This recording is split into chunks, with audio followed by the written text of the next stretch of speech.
This video is actually taken from an excerpt from our podcast, The Weekly Planet. It's taken from an excerpt, or it is an excerpt? It's an excerpt within an excerpt. Huh.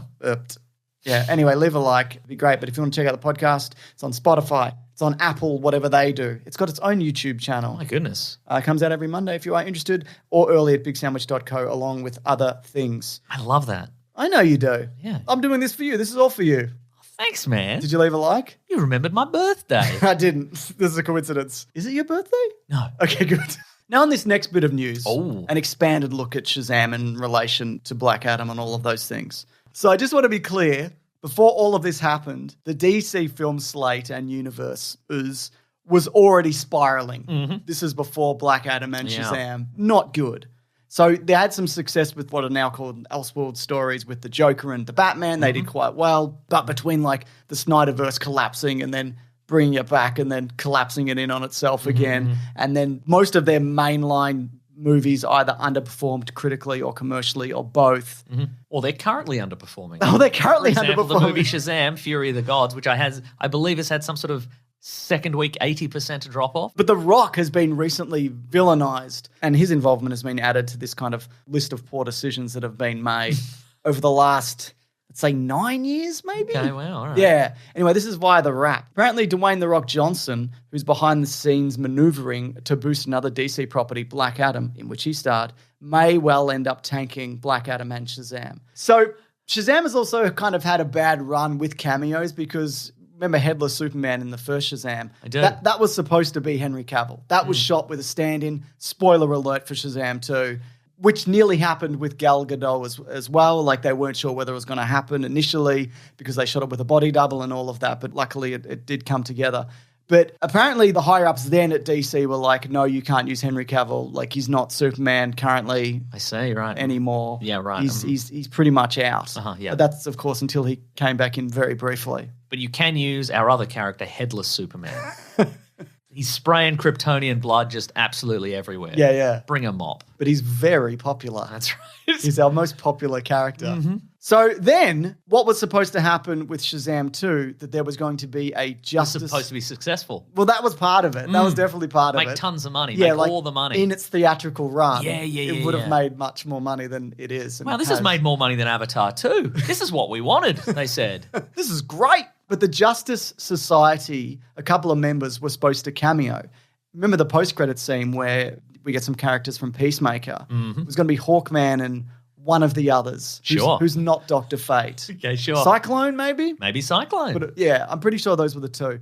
So they even built this abandoned gas station outside set situation. That's canny, because I would have got a regular gas station and waited for it to be abandoned. How long would you wait, I guess? Years, probably. Yeah. Yeah. You'd think ahead, though, wouldn't you? You'd Yeah. already know. That's true. Yeah, I would you have would bought it years ago. Yeah, at the start of the DCEU, you would have... That's right, yes.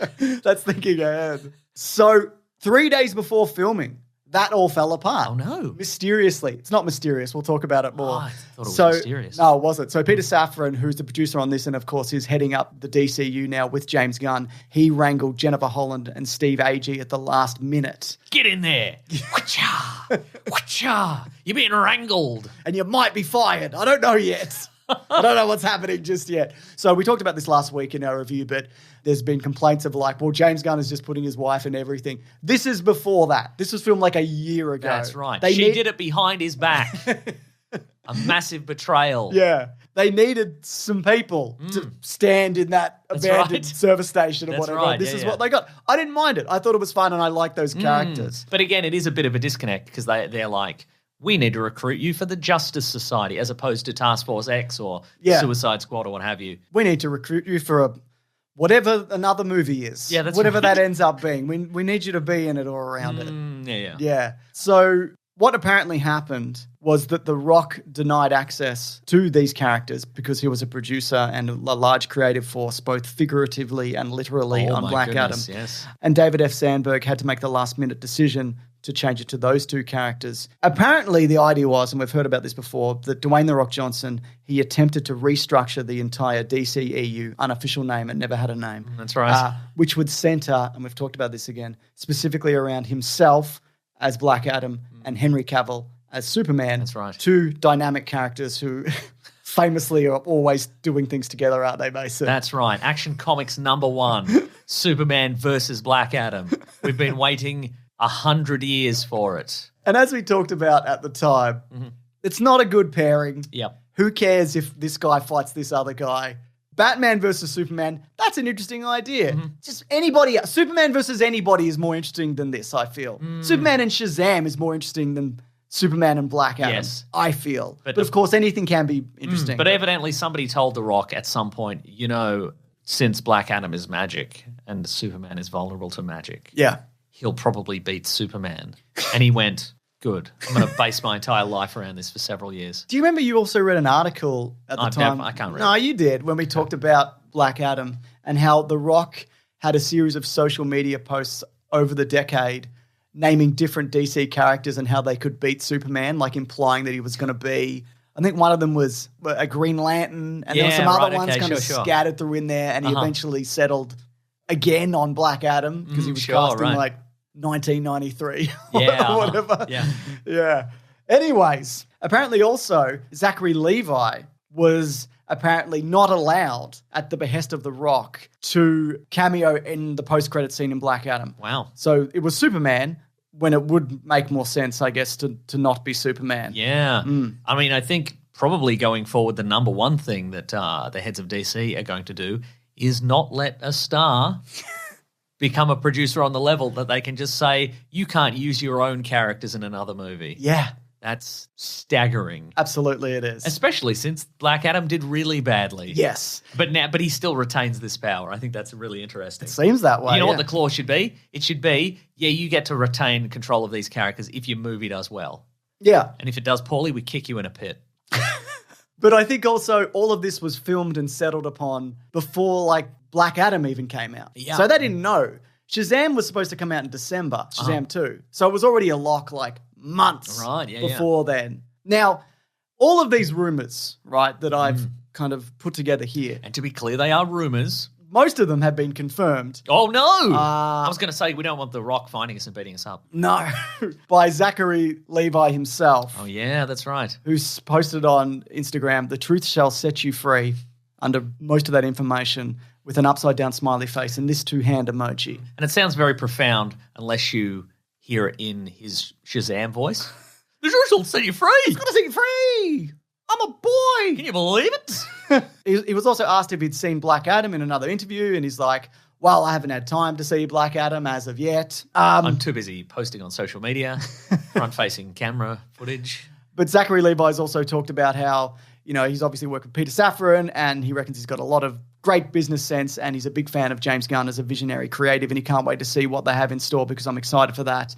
And please give me another job. And please give me another job, etc., and so forth. David F. Sandberg, the director of two Shazams, Mason, he spoke to THR and he said, the thing about Black Adam is that he has the same powers as Shazam. This is about using him in the sequel. Because it would make more sense if you put Shazam and Black Adam in some kind of movie situation together. Because they are related in some way, perhaps due to their origins of magic and so forth. Being the same. The same stuff. Yeah, the same stuff. This is the same stuff that you have. Is it lightning? You did lightning just now? Yes. Wow! But we did that kind of thing with the first movie with Savannah, the same power situation. Sure. So I don't think the fight itself would have been super interesting, but I do think it was a missed opportunity. What makes most sense is to have them fight each other. So that's money left on the table, but it is how it is. And I agree. I think you really needed to structure this universe. You wall off this Shazam Black Adam universe in its own thing, and if it does well and people love it, then you have it meet people at a petrol station and whatever. Then you go from there. Well, hindsight is 20/20, isn't it, James? It certainly is. It's all very well for you to be like, well, what they should have done, too bad. You should have spoken up when you had the chance. And look, I don't think any of this necessarily is the reason why Shazam 2 is bombing. Like having the Justice Society cameo at the end isn't the reason people That's not turning people away, no. I don't think so. They were turned away well before. That's right. And I think it's not even. I don't think it's even the DCU's fault in it, or the DCEU, never named officially. Yep. I don't think it's even like the fault of the quality of DC movies. I think it's how people have responded to, I think, probably superhero movies in general since the start of the year. Especially mediocre ones. Mediocre ones. We've been getting, yeah. You know, and we've had Black Adam, Yep. we've had Ant-Man and the Wasp: Quantumania, which people didn't seem to love either. Yeah. And I think for a lot of people, for a general audience who don't care about necessarily overarching continuity and that sort of thing, Yeah. they just want to go and see an entertaining movie. The brand of superhero movies has been tarnished a bit. Yeah. And they've seen a couple of bad ones, and they're like, "Well, I'm not going to risk it again." And also, we're in a new golden age of cinema where you're seeing a Top Gun Maverick. Yeah, exactly. You're seeing it, and you're literally seeing it because it isn't so dark you can't see what's going on. And you go, wow, movies are real, you say to movies yourself. are real again. And Tom you know? Cruise turns to you, the audience, and goes, movies are real. That's Yeah. right, I can hear you because movies are real. That's right. They put microphones in every cinema in the world because of me, and I respond to one person a day, and they'll never believe you. I think, again, though, and we talked about this last week, like the reason it probably bombed is I think there was too much of a gap between this and the first one. Mm-hmm. I also think Zachary Levi is not like a Ben Affleck or a Henry Cavill or a Ryan Reynolds. He's not like a big social media kind of brand in himself. Sure. And that's not to say that, again, that, you know, he's not good as Shazam, even though there's that weird disconnect between him and the boy. You know, he's fun. He does fun things. But I also think it was marketed poorly because we get a lot of comments that were just like, I didn't know this was out. Yeah, unless you see the bus that happens to have the poster on Yeah. it drive by. Which it might. Might. Or it might not. Why not? I also think it's this whole situation. I don't even blame The Rock for trying to come in and take over and kind of insert his own self and character into this because this whole fucking thing was floundering. There was a door here for him to step through. That's true, And you're right, And yeah. they allowed it to happen and he took a shot at it. And we've talked about in the past, you know, the Marvel Cinematic Universe was initially created with what people at the time would consider B-listers or worse. Yeah. You know, because all the, what you would call all the Just yuckos. all the biggest selling, the best stuff, Spider-Man, the X-Men and so forth had been licensed out to other people. And so Marvel Studios had essentially the leftovers and they made that into something. You know, sometimes you'll say, well, Iron Man used to be kind of a B-lister and people will be like, no, he wasn't. He's always been cool. And it's like, Do you remember when he had roller skates? Yes. Do you remember that? I do. Yeah. And so, you know, the idea that Black Adam would become the central figure of this, it's not that far-fetched when you think about it. He's a Superman-like figure, and The Rock has a lot of charisma. Yeah. And, you know, you could build the universe around that. Why not? It's just, it didn't work, and it didn't work real bad. Yeah, exactly.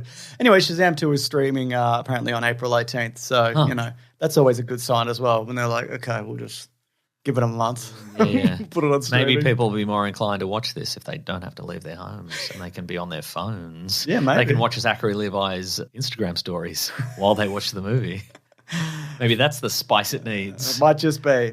Maybe they can play Black Adam on their phones and they can hold up the Justice Society. Oh, next to it. Next to the gas station scene and pretend that they're there. That's fun, isn't That'll it? do it. Maybe there'll be a surge in purchase of Shazam 2 when people find out that little life hack. And Black Adam, you purchase them both. Yeah, 2 winners. Yeah, so there you go. That's just a little bit of Hollywood goss. Just actors out in the world just taking shots at each other. That's right. And that's what we love to see.